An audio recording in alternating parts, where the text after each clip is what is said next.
Waduh, pinter ya anakku rek wis ngerti bapake repot. Sepeda iki kan gawe kerja. Beberapa rusak. Lah didandani ngono ya dadi dhuwit iso disewakno. Ya ngono le. Direwangi bapak wis ngerti bapake repot gaweane akeh. Sepeda iki lagi usaha sih. Nek sepeda kena kan iso disewakno.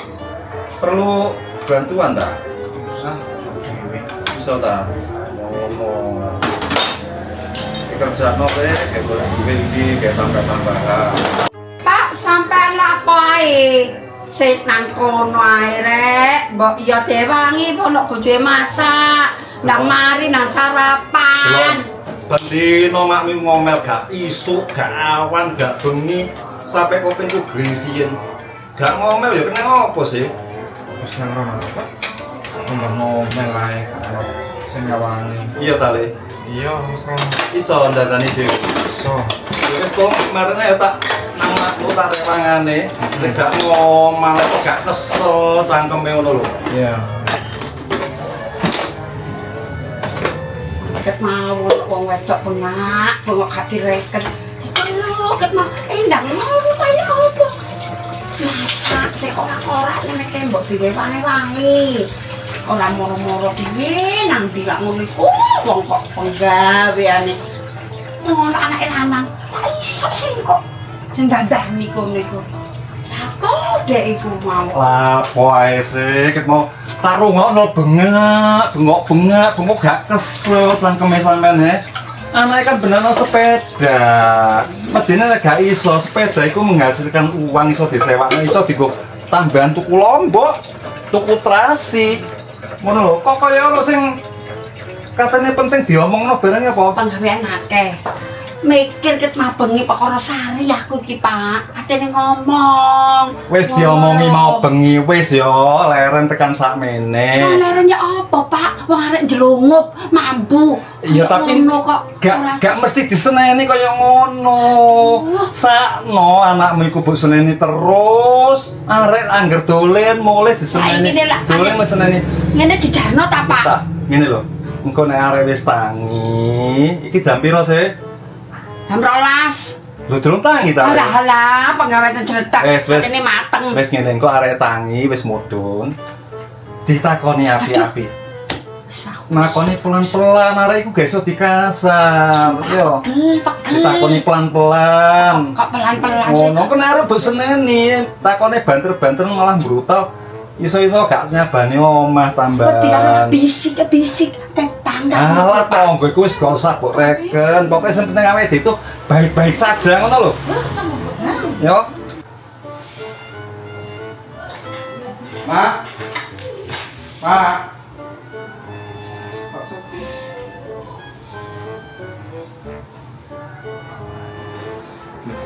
Kan dapur kabeh. Mak. Sampeyan niku lho koyo kemanten anyar ngalem. Biyen tas dadi kemanten anyar nang pawon njaluk rewang sampean sing ngorai aku sing ngelapi piringe sendoke. Lho. Ketok anakmu tangi iku lho. Aja boseneni lho ya. Anak cewek sing tangi kresne. Mak masak apa, Mak? Oh. Apa meneh? Ana wong kate ngomong rek disendat-sendat tok ae. Aja boseneni anakmu tangi ku wetenge luwe. Wis jam piro iki? Kon tangiku yamen ndelok apa sar, esuk-esuk tangi arek wedok, tangi beduk dobol. Karepku ku ya apa? Meneh ya. Anu sar, gak bakal nganu dhewe nang pak terus. Sampai aku gesok ngomong. Wis iki direwangi. Mesti kok bapak iki. Iki direwangi. Ngomong anake. Direwangi Sari. Aku tak bantu Mas kalau benakno sepeda sakno. Aku tak ngomong. Aja diseneni lho ya. Seneni. Karepmu ya apa, Kak Sar? Karepmu ya apa, Sar? Mulai bengi. Iku lho karepmu ya apa? Tangi beduk dobol, Apa awakmu meneh-meneh ku gak melok mara tuwa ta, Sar? Gak rumah tangga dhewe ta, Sar? Ya lak melok ibu, emak, Sar. Aku ditangi awan, Mak. Kan perlu bengi. Ya apa, mbok tangi isuk jam piro? Ada apa, Sar? Ya tangi isuk sama sak tak ora kono, Sar. Mati aku, Sar. menilai rapi ku mak, aku mau dadi rumah tangga. Aduh, kate apa kon Sar? Ya mau apa kayak aku mau dadi rumah tangga, aku mau nih dadi wanita karir mak. Karir apa Sar? Ya karir di dunia malam. Aduh, dunia malam apa Sar? Ya apa sih Sar? Ya ngojol ta apa mak? Ngojol iki apa sih? Ojek online, ojek online. Lah mosok wong wedok ngojek ngono ku Sar? Ya gak apa-apa lho mak bengi-bengi. Ya Wong apa tapi sih pacamu sama? koyo ngene Sar. Iya, apa tuh, percaya Sar? Sar. Mas, Mas yang Apa? Sari nama tak?